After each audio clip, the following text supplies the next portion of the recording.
அந்த பேர் கிடைச்சிருச்சு அப்படின்னு சொல்லிட்டு அந்த பெயர்லேயே அவர் வந்து என்ன பண்ணார், அதை நாங்கள் ஓப்பன் பண்ணிட்டேன் அப்படின்னு சொல்லிட்டு அனுப்பி வச்சுருந்தார். எனக்கும் எல்லையில்லாத சந்தோஷம், ரொம்ப சந்தோஷமாக இருந்தது. இப்போ இதை குறித்து நான் அந்த இடத்துல நான் பஸ்லேருந்து இறங்கின உடனே ஒரு ப்ரேயர் குரூப்புக்கு தான் போனேன். அந்த ப்ரேயர் குரூப்பில் இருக்கிறவங்க அத்தனை பேருமே ஜெபிச்சாங்க. எனக்கு அன்றைக்கி பார்த்தீங்கன்னா ஃபாஸ்டிங் ப்ரேயர் நடந்துட்டு இருந்தது. ஒரு சபையில் ஒரு குறைஞ்சது ஒரு 25 பேர்கிட்ட இருந்தாங்க, எல்லாம் பெரிய ஆட்கள். அவங்கக்கிட்ட போயிட்டு நான் வந்து இதை சொன்னேன், இந்த மாதிரி வந்து உங்களுக்கு தான் நம்ம முதல் செய்தி, அந்த சந்தோஷத்தை நான் பகிர்ந்து கொள்கிறேன் அப்படின்னு அவங்கக்கிட்ட போய் சொன்ன உடனே அங்கே இருக்கிற அந்த பாஸ்டரு, அங்கே இருக்கிற எல்லா அந்த இடத்துல இருக்கிறவங்க அன்றைக்கி ஃபாஸ்டிங் ப்ரேயரோடு கூட இதை வந்து ஓப்பன் பண்ணுற மாதிரி அன்றைக்கி வந்து ஆண்டவர் ஜெபிக்க ஒரு கிருபை தந்தார். இந்த இடத்துல இருக்கிறவங்க எத்தனை பேர் ஜெபம். சரி, இப்போ வந்து இதனுடைய அர்த்தம் என்ன? இதனுடைய அர்த்தம் என்ன? இது என்ன? இது என்ன? இது கேண்டில் ஸ்டாண்டா? பகல் காலம் தான் இருக்கு. என்ன கேண்டில் ஸ்டாண்ட்? ஏன்னா எத்தனை விளக்கு இருக்கு பார்த்தீங்களா? 7 பொன். எத்தனை இருக்கு? என்னங்க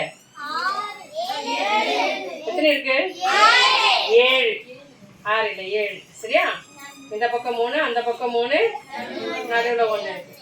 இப்போ இந்த 7 குத்து விளக்குகள் அப்படின்னு சொன்னா, பரலோகம் இருக்குல்ல, ஏசப்பா வீட்டில் இருக்கிறாருல்ல பரலோகத்துல, அங்க வந்து அவர் எங்க இருக்கிறாரு அப்படின்னா, ஏசப்பா எங்க இருக்கிறாருன்னா, இதுல பாத்தீங்கல்ல, இந்த பக்கம் 6, இந்த பக்கம் 6, நடுவுல ஒரு விளக்கு இருக்குல்ல, நடுவுல 3 சரி, இந்த பக்கம் 3, இந்த பக்கம் 3, நடுவுல 1 இல்ல.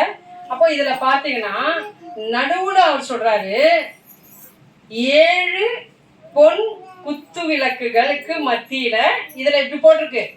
ஆனா அந்த பைபிள்ல வார்த்தை எப்படி இருக்குன்னா, சுத்தி குத்து விளக்குகள், அதுக்கு நடுவுல இயேசு இருக்கிறார். சரியா? 7 பொன் குத்து விளக்குகளுக்கு நடுவுல உலாவுகிறவர் இயேசு அப்படின்னா, உலகம் வந்து எத்தனை உலகம் சொல்லுவாங்க?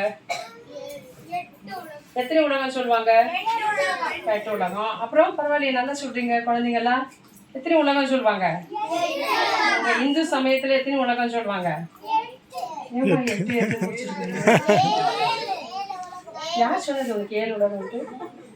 சரி, எப்படியோ கரெக்டா சொல்றீங்க. 7 உலகம் சொல்லுவோம் இல்லையா? அப்போ 7 சபைகள் அப்படின்னு சொல்லுவாங்க திருச்சபையில. 7 சபைகள், அதாவது உலகத்திற்கும் அவர் என்னவா இருக்கிறாரு? அவர் நடுவுல இருக்கிற ஆண்டவரா இருக்கிறார். உலகம், அதாவது வானம், பூமி, பாதாளம். சரியா? வானம், பூமி, பாதாளம், இந்த 3 உலகத்திற்கும் கடவுள் இயேசு என்னவா இருக்கிறாரா? தெய்வமா இருக்கிறாருன்னு சொல்லிட்டு வேதம் சொல்லுது. வேதம் சத்தியமானது. சரியா? நம்ம 1000 தெய்வங்களை நீங்க வழிபாடுங்க, அதை பத்தி எனக்கு கவலை இல்லை. சரியா? 1000 தெய்வத்தை நீங்க வச்சுக்கோங்க. ஆனா எது சத்தியம் அப்படின்னா, இயேசு கிறிஸ்து தான் சத்தியம் சொல்லிட்டு எல்லா வேதங்களும், சரியா, எல்லா வேதங்களும் மறைவா சொல்லிட்டு இருக்கு. அதை வெளிப்படையா